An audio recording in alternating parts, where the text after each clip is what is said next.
right, so let's talk about 30-minute blogging. And tonight we want to dive into what you can do with blogging to build your business, what you can do if you want to create a business just using blogging. It's the principles that really matter when it comes to this, and that is what we want to discuss. What are the principles? So let's talk about what blogging is. And it's the regular creation of information and content delivered to a regular audience. I probably could have said targeted also. These people are looking for specific information. So they're not just looking for general information on the topic. You have narrowly defined a particular area. So a business blog is not necessarily a blog, right? It's a news site. If you are talking about something specific about business, as much as you can niche it down, you want to do that. Blogging is basically delivering something to an audience that wants something specific. That's why they come back to what is a blog. And I'll kind of get to that here in a minute. Blogging has traditionally meant that it's written content, right? That's what a blog has traditionally been. It's typically done on WordPress or some kind of similar platform. Some people use Blogspot or other things like that. So the platform is not important, but that's what blogging has traditionally been. Somebody writes about 300 to 1,000 words, and people read it on a regular basis. They respond to it. They socialize it. They share it. And written content, though, and this is really what's important about what we want to talk about here tonight, is not the entire universe of blogging anymore. So if you want to define what delivering regular content is, it's not written content anymore. It doesn't have to be. In fact, we've seen video blogs and YouTube channels, people who create content on a regular basis, and they have a regular following, and they have a regular stream of people who look forward to this content that they are producing, whatever regular is, right? If regular is daily, if regular is weekly, if regular is monthly, there are people who look forward to it, and it functions like a blog. It functions like the way a written blog used to. We know that there are what I would call an audio blog. People who do what's called online radio and podcasting, right? So basically, these are people who get on a platform and they will, on a regular basis, produce audio content. There are people who use Blog Talk Radio. There are people who use iTunes on a regular basis. Audio visual training, right? People who use sites like Facebook and they use the live feature, right? And again, this is regular. So we're talking about something that happens on a regular basis, not something that what I call is episodic. So in other words, it doesn't just happen here and there. It's something that's pretty regular. It's something that people expect. It's something that people look forward to. It's something that people schedule their time around. So audio-visual training. Now, when I use the term training, I really mean that you're opening up something live. Basically what we're doing right here. You're going to be on live. You're going to be taking questions. You're going to be working with people. You're going to be kind of interacting with people. So interactive. And, of course, live in-person training, seminars and workshops. Now, you might say, now, how is that blogging? What does that have to do with anything? Well, if you're doing a regular training and you were doing it on a regular basis and you're delivering this content fairly so that people schedule their time around it, it is going to be almost the same as blogging. Because again, you have an audience of people who know what to expect, and they're coming back to the very same thing every single time. So what do you need before you decide on which platform you're going to do? So maybe you're deciding, I'm going to do audio blogging. I'm going to do Facebook Live. I'm going to do YouTube Live. I'm going to continue to write. Well, what are you going to do first? You have to decide on a platform, but before you decide on that, what are you going to need? And this is probably going to be probably the most important part of what you're going to do before you decide on a platform. You need a subject, a topic, or a niche that you are knowledgeable about, or one that you can become knowledgeable about. You really do have to be able to tell people something. Otherwise, they're not going to come back. A blog or a podcast, whatever the case is, it really depends on you being knowledgeable enough for people to invite people back to what you're talking about. You do need to have some affinity toward it. You do need to like what you're talking about. And I'm not saying that you have to be in love with it or you have to have a passion about it and all the other stuff. What I am saying, though, you need to know what you're talking about, and it can't be drudgery to you, right? Because you've got to produce this content on a pretty regular basis. And I use the phrase that you've got to have the ability to take in a massive amount of content and give the audience the overflow. And this is really probably the most important thing. I mean, if you're going to be involved in internet marketing or some branch of internet marketing, you have to be willing to take in a massive amount of content, and you're going to give people back a little piece of it, right? So whatever you're taking in on a regular basis, that is really what you should be blogging about. Now, if you're not taking in content on a regular basis, whatever your topic's going to be, this is probably going to be the starting point, right? You need a steady diet of whatever it is you're going to be delivering inside of your niche, right? And I realize this stuff you know already. I'm not giving you anything new, but it bears saying that you and I really do, before we can give out a little bit of information, we got to be taking in a lot. The top of the funnel is always going to be wider than the bottom of the funnel. The bottom of the funnel is always really thin, and that's what people are going to be getting from you. They're going to be getting a little bit of all of this stuff that you're putting in at the top, and the stuff that you're putting in the top has got to be broad. You've got to be prolific in terms of what you're taking in. So in other words, your reading sources, your listening sources, and if you don't have a steady stream of whether it's blogs, books, newspapers, magazines, everything there is in your niche, everything there is on your topic, everything that you can get your hands on, whatever your topic is, you've got to begin to take that in. And I've always said that information overload is basically a situation where you and I have not decided on what our niche is. We have not narrowed it down yet, because once you narrow it down, then there's no such thing as information overload, because basically you're probably trying to chase information. When you decide on your topic area and you narrow it down, you will be chasing more information than the information chasing you, because you will filter out everything else that isn't relevant to what you got to take in and give out to people. So if you're right now, you are experiencing information overload, it more than likely is the fact that you have not quite yet narrowed down where you're going to focus. And that is going to be that is a key decision before you start on a platform, before you start let's say you're going to start a blog talk radio show. Well, what are you going to focus on? What are you going to give people? Even if you're going to go and get guests all the time, those guests have to fall into a genre. They've got to fall into a category. They've got to fall into a topic area. They've got to fall into a niche, whatever you want to call it. And in order to know who to contact, you've got to be taking in a lot of information. And that information has got to be focused in an area. Now, if you get what I'm saying, put the number 1 in the question box.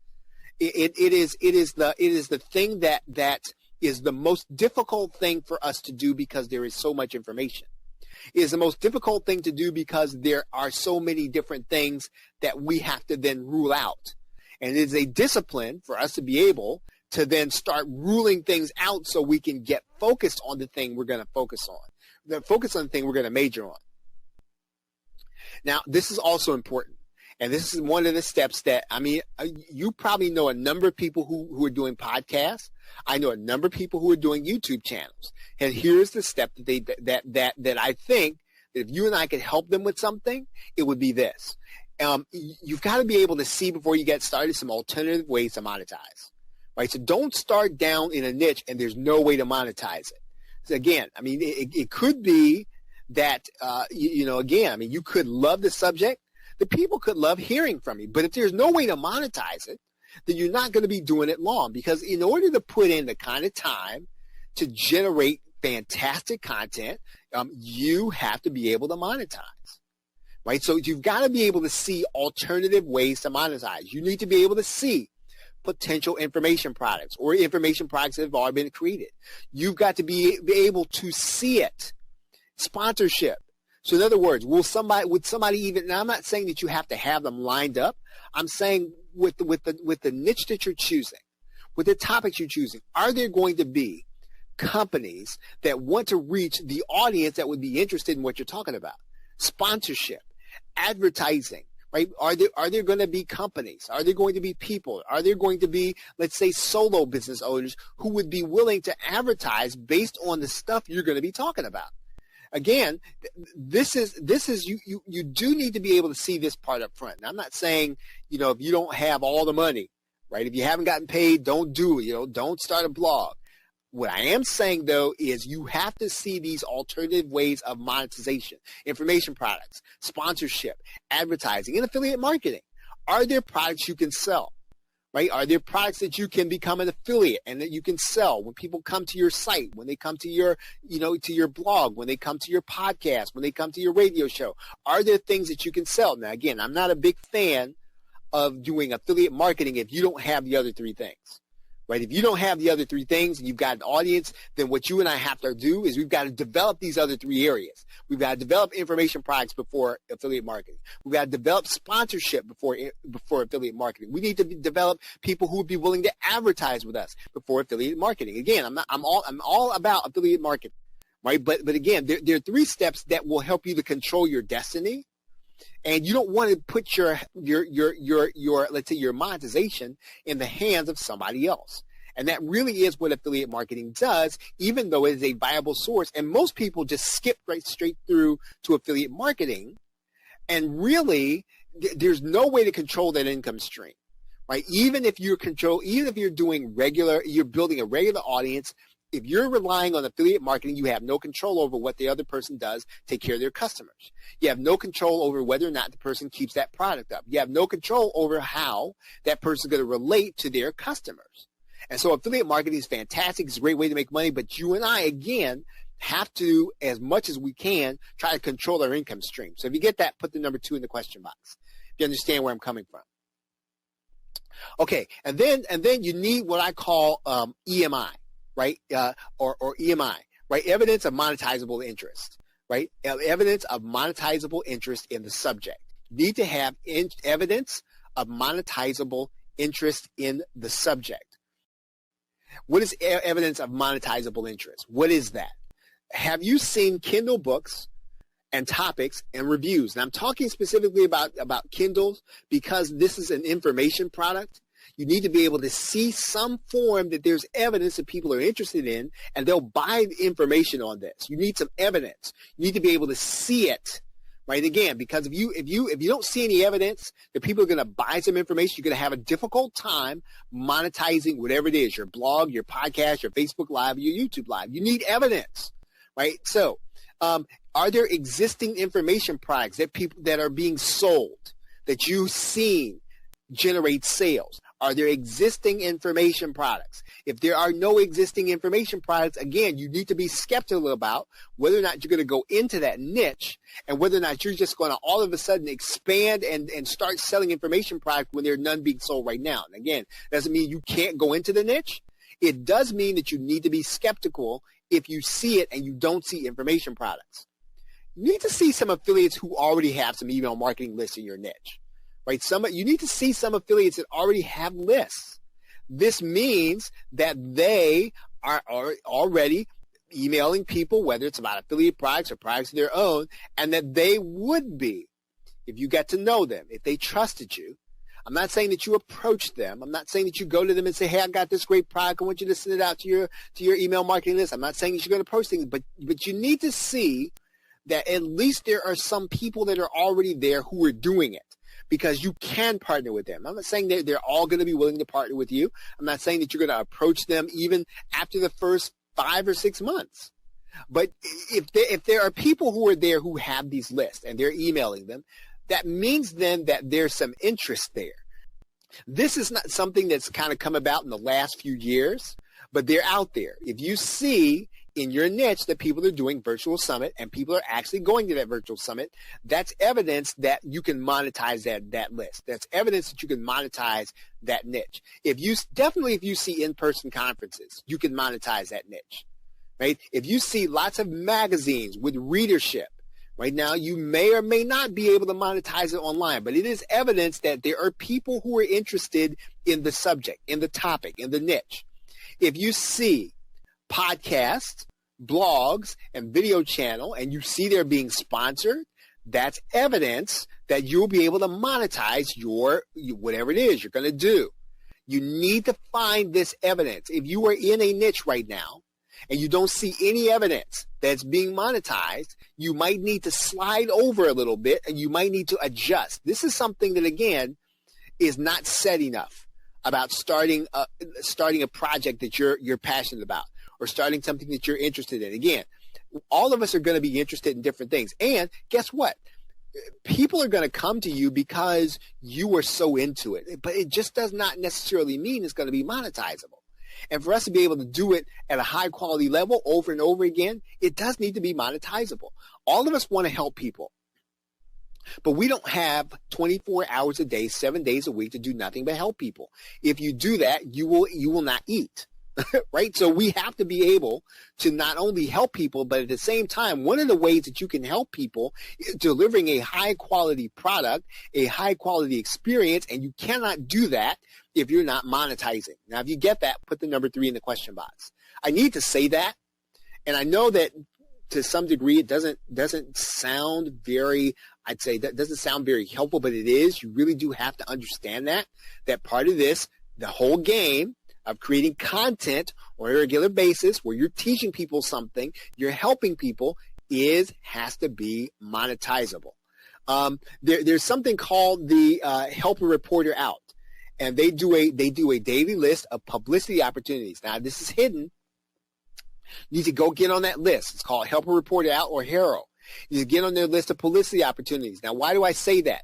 Because these are the sites that are asking for experts in a certain area. It is evidence that is a monetizable interest. So again, if you're not on that list, you need to get on that list so that you can start to see the things that people are asking about, things that blogs are wanting people to talk about, blogs where people are wanting experts, evidence of monetizable interest. Now let's go one step further. Now I want to talk a little bit specifically now about the business opportunity or the make money online niche. Now, I want to break this down a little differently because it's a different ball game in the business opportunity niche. First of all, you need a very niche down section with a problem to solve, right? So it's not enough to say that you're going to do internet marketing. It's not enough to say that you're going to do, let's say, video marketing. You really got to niche this down.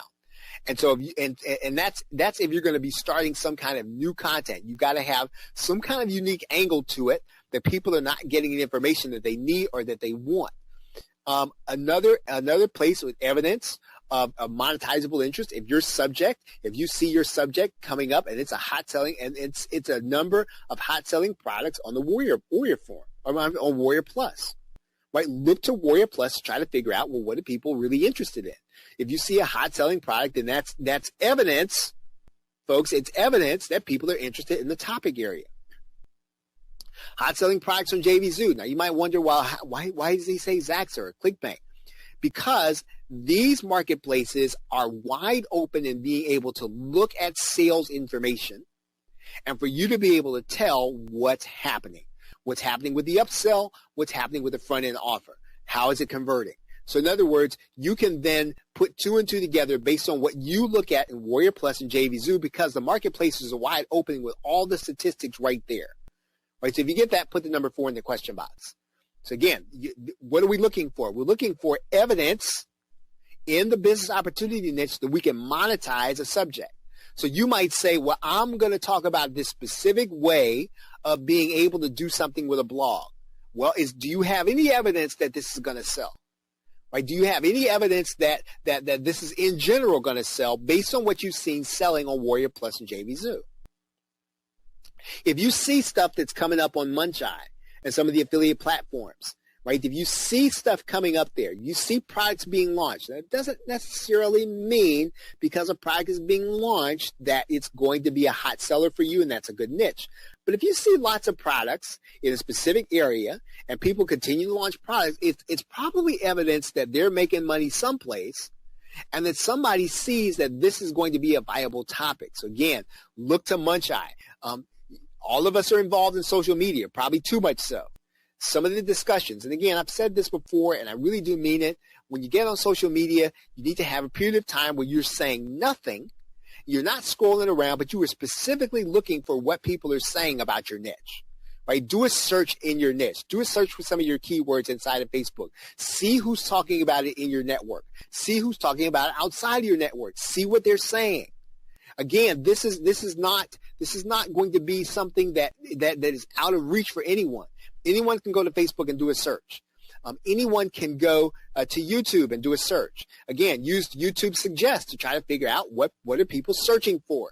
This is going to help you to determine, right, what people actually do want to know. And again, it is evidence that you can monetize a niche.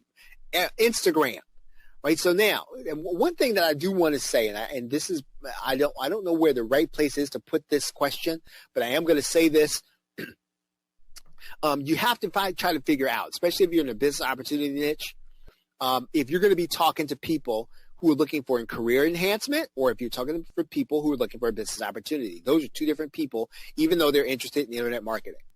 Right? Very, very, very important. You have to figure out who you're talking to. Are you looking for somebody who's basically trying to get a little leverage in their career?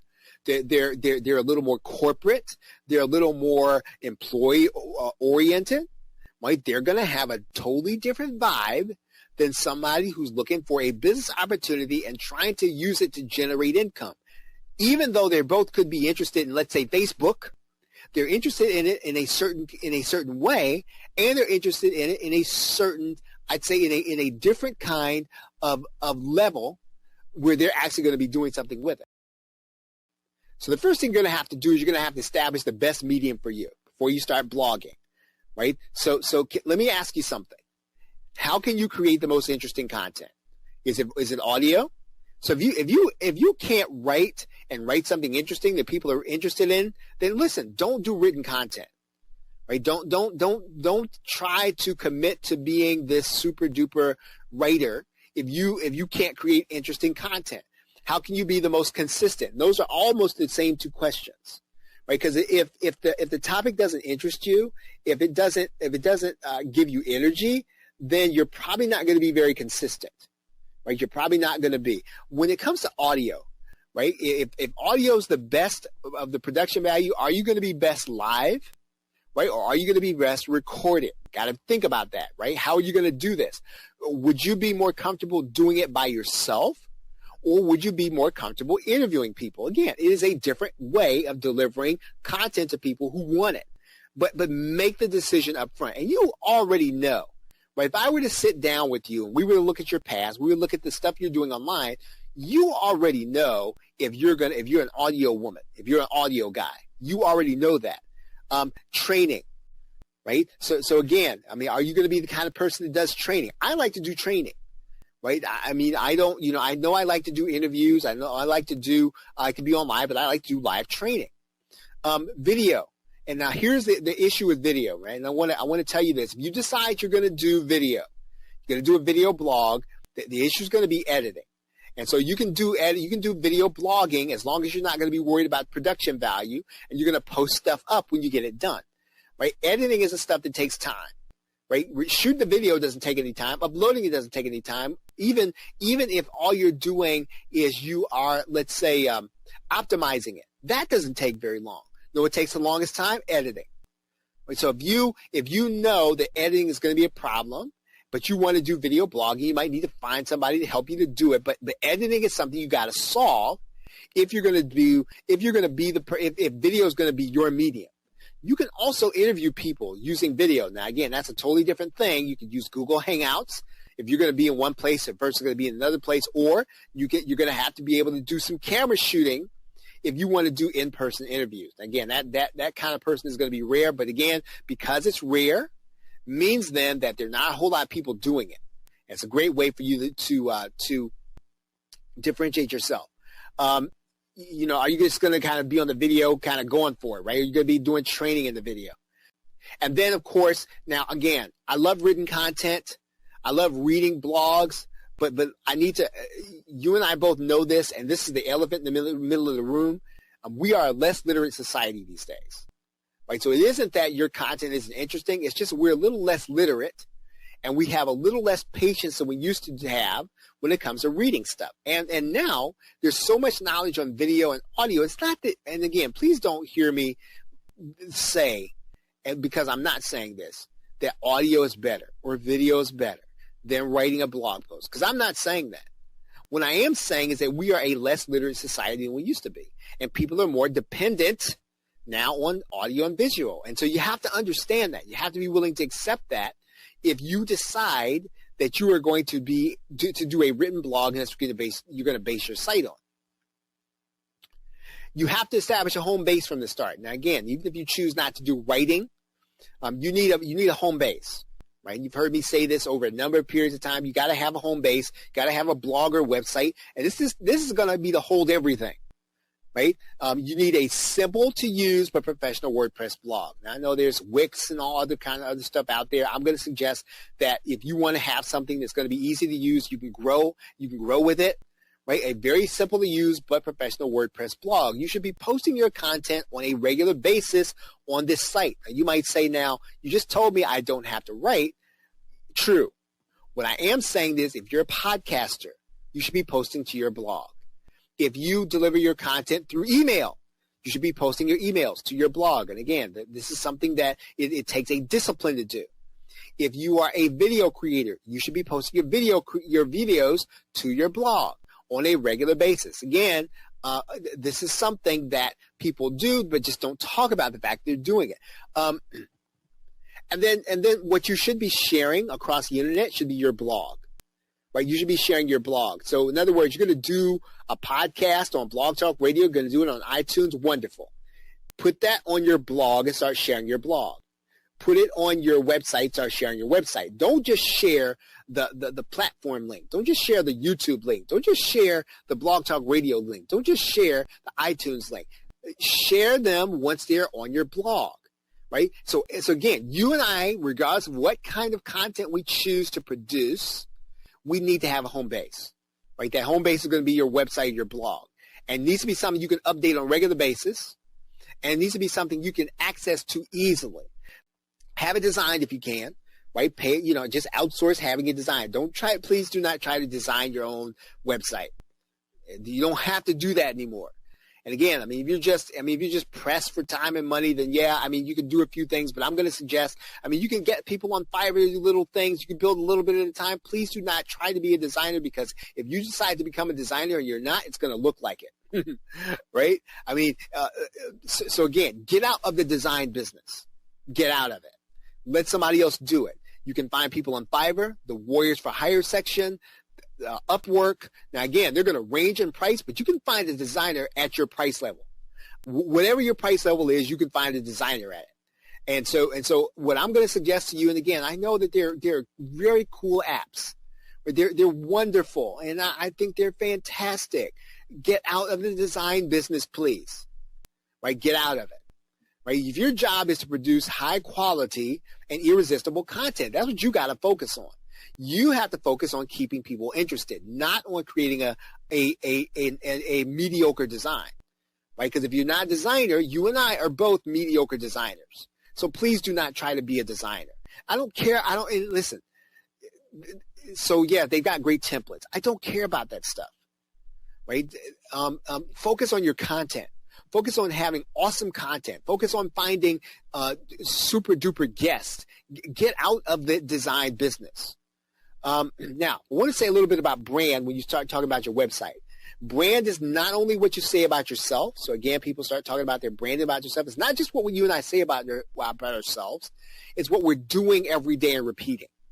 So in other words, it's the perception we're creating every day with our actions. So again, if you're producing, let's say, one blog post on a regular basis, and that whatever you're doing in your subject matter in those posts, that will become your brand, because that's how you're going to establish what's going on in the client's head about you.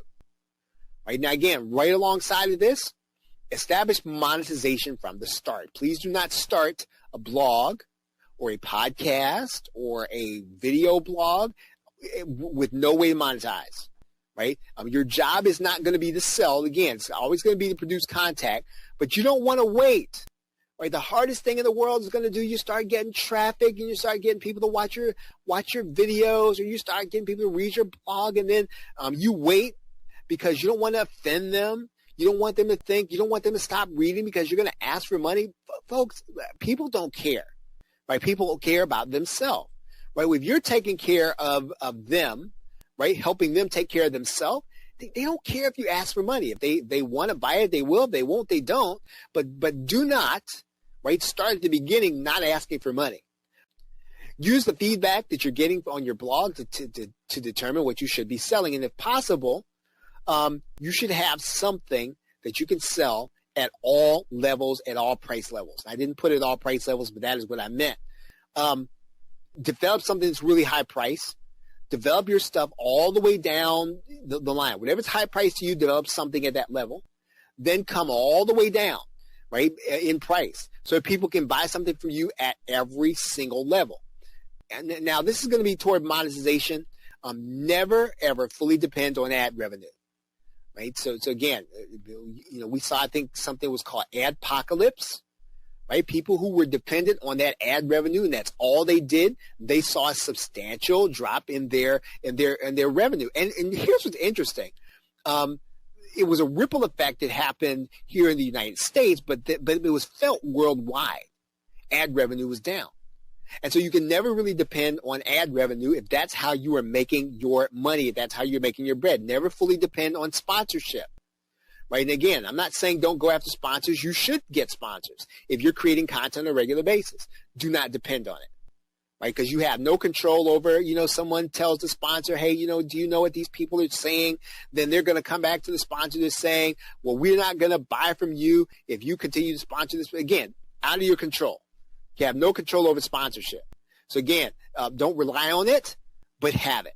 Affiliate marketing, we talked about this, right? Don't depend on it, right? Use it, go for it, but don't depend on it. Anything that depends on somebody else should supplement your income, right? Supplement it, right? Not make it. You don't want the makeup of your income from your regular blogging, your regular podcast, your regular video channel, whatever it is you're doing. Please do not make those things the foci of your strategy. And here's what I want to say about any of this, right? So if you found a revenue source and it was easy to get, it's just as easy to lose, right? So don't feel like, well, it's taken a long time for me to build up the income for this thing. Don't worry about that, because again, more than likely, if you can get it really fast, you can lose it really fast too. So don't necessarily fully depend on fast traffic and fast money. One thing that kind of sounds a little obscure, it's kind of in a different area that I will say for you in terms of monetization. If you're doing something on a regular basis, you can do branded merchandise, right? You just have to make sure it's going to be on demand. So don't do T-shirts and then get a box full of T-shirts at your house, trying to get rid of them. Don't do that. Make sure whatever you get, it's going to be on demand. If you decide to do merchandise with your brand on it. And then, if you're selling information products, make sure that you consider Kunaki to sell physical information products. This is going to be important, and I know you already know this, folks, but I do need to say this. Start generating leads from the very beginning, right? Ask for people to opt in. Use a reliable autoresponder. Don't get anything cheap, right? Get a brand name, something you can depend on, something that's going to be there. And something that when your client gets it, they're not going to be revolted, or because listen, if you have sort of this generic sort of autoresponder and people don't trust it, they're not going to open your emails. So again, use a reliable autoresponder. Drive individuals after every piece of content you get or you do. Send them to your opt-in page, right? Everything, right? If you want more information, to get more information, go here. To find out more about this, go here. To hear more about this, go here. Everything you're doing in terms of creating content, you and I must send people to opt into our email marketing list to get the best content. Now, if you want to give away your best content, people need to opt in for it, right? So don't give away your best content to people if they're just going to kind of come to your site. Give away your best content if they opt in for it. Once you start developing and building your list, you use the list to develop relationships with your audience, right? So you should be writing on their everyday basis. You should be sharing a little bit about you, and you should be asking for them for feedback and asking to find out who they are, right? Use your list to drive content to every new content piece. So in other words, inside of your emails, one of the things you're going to be doing is you're going to be telling people you have something new. Just did a new podcast, here's what it's about. Just wrote a new blog post, here's what it's about. Just created a new video, here's what it's about. Had a training last night, here's what it's about. Whatever you're doing to create content, make sure that you use your email marketing list to tell people about that content. Make sure your lead generation opportunities are prominent on your site. Don't hide them, right? So if you got a home page, it should be easy to find your opt-in. Easy, right? So if somebody comes to your site, make sure you should be able to do the blur test. In other words, if you squint your eyes and you make it look really blurry, the most prominent thing, the easiest thing to do should be to opt into your list. You should be able to see that. Also, when it comes to lead generation, develop the kind of giveaway that attracts the kind of person you want and repels the kind of person you don't want. Oh man. So in other words, don't put something generic in your opt-in just because it works. Because most of the people who are going to end up on your list as a result of that, you're not going to want to be bothered with them anyway. What you want are the people who are interested in your subject matter, right? So you have to do the kind of giveaway that's going to attract those kinds of people, right? So if you're with me so far, put the number 5 in the question box, right? Establish lead generation from the start. Now, finally, I want to close with this, and I want to talk about what I call the 8 B's of blogging. Right? What are the 8 B's of blogging? The 8 B's. Number 1, be consistent. So in other words, you're going to have blog posts. It comes out 9 o'clock every Tuesday. You're going to do a video channel. Comes out 7:30 every Wednesday. Whatever the case is, be consistent. Develop a time and a place to deliver your content. Now, again, this is so that people can depend on you. And I'm saying this even if you already have people that like you. Right? Develop a time and a place. Some people just really need to be able to find and put your content on a schedule. If you put it on a schedule, people will put it on theirs. Did everybody get that? So I want you to hear that. If you put it on a schedule, people will put it on their schedule. If you don't put it on their schedule, on a schedule, people won't put it on their schedule. And you and I want people putting our content on their schedule. Right? If you get what I mean by that, put the number 6 in the question box. In other words, you put it on a schedule, they put it on their schedule. Right now, be relevant.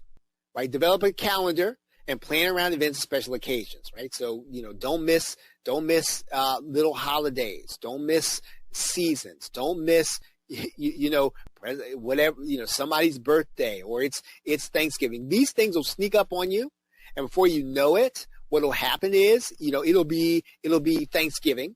And you'll be writing a regular email, and everybody else is writing a thank you email. You don't want to be that person, right? Don't be that guy. Don't be that gal. Make sure that you're the person that is relevant in all times. Be prolific.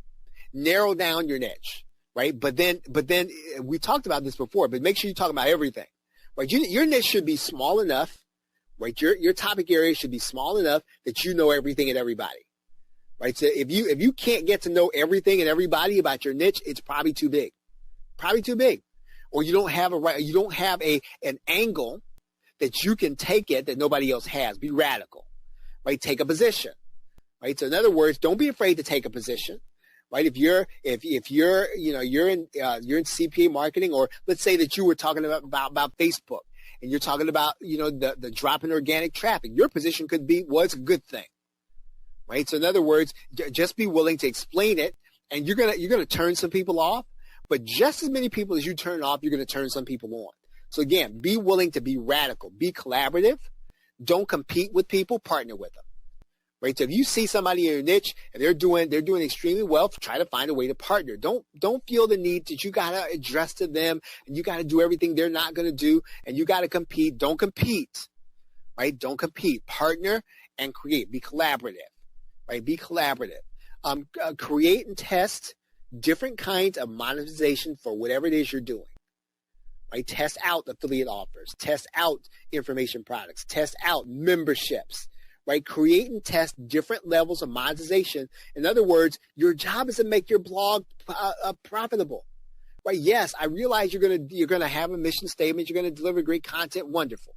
But you're not going to do it very long if it doesn't make any money. So again, make sure it's profitable, right? Make sure you ask in some way, you asking for the sale every day.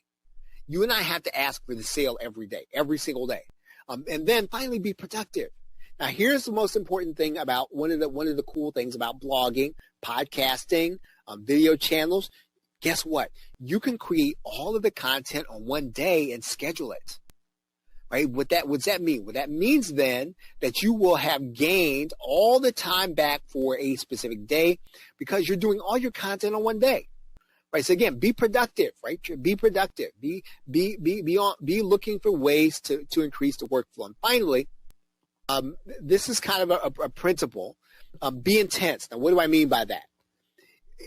Let's say that you're not getting any traction, right? You're at a point and you're the size of people who are reading or getting access to your stuff. It's slowing down or it's leveling off. Well, one of the ways that you can ramp it up is you can consider a short period of increased activity and intensity, right? So in other words, I'm going to now do a 30-day challenge on my topic area. And basically what you're trying to do is you're trying to gin up some excitement. You're trying to get people hyped up. You're trying to get people used to what it is you deliver. You can do that if you have a period of intensity. Now, nobody can go at 100 miles an hour, 365 days. You'll kill yourself. Right? That's not what the idea. I'm saying that for a little period of time, right? Let's say you decide you're going to do 30 days of just flat out content in a particular area, 30-day challenge, something like that.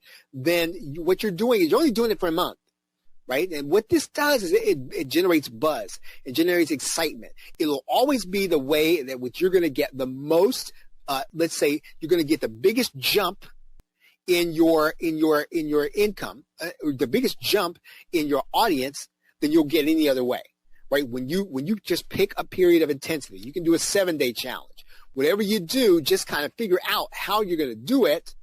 But that period of intensity is what you need sometimes to prime the pump. Sometimes you need that period of intensity to get people excited. Even if you're not going to do that all year long, what you want to do is get people into what you're doing.